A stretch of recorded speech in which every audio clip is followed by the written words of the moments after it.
पुरणपोळी करण्यासाठी 1/2 किलो हरभरा डाळ 1 तासासाठी भिजत ठेवली ती. भिजल्यानंतर कुकरमध्ये टाकायची. पाणी, हळद, तेल टाकून डाळ शिजून घ्यायची. आता पीठ चुरून घेऊया. गव्हाच्या पिठामध्ये थोडंसं मीठ टाकायचं. पाण्यामध्ये थोडीशी हळद मिक्स करायची. पिठामध्ये थोडं थोडं पाणी टाकून घट्टसर पीठ मळून घ्यायचं अशा प्रकारे. नंतर एका भांड्यात पाणी घ्यायचं, चुरलेलं पीठ टाकायचं आणि अर्ध्या तासासाठी भिजत ठेवायचं. डाळ पण शिजलेली आहे. या कटाचं पाणी काढून घ्यायचं आणि चाळणीने डाळ गाळून घ्यायची.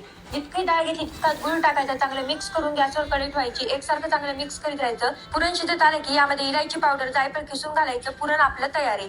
पिठं पण भिजलेलं आहे मस्त. परातीत काढून चांगलं चुरून घ्यायचं. थोडंसं तेल लावून घ्यायचं बघा अशा प्रकारे.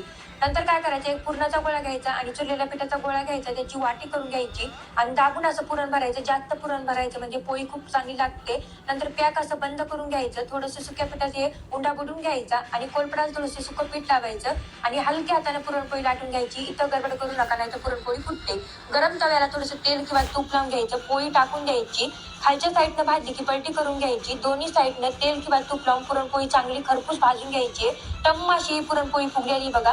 करायला खूप सोपी आहे आणि मी अगदी सोप्या पद्धतीने रेसिपी सांगितलेली आहे. या होळीला नक्की करून बघा, खूप मस्त होते. व्हिडिओ आवडल्यास एक लाईक करा.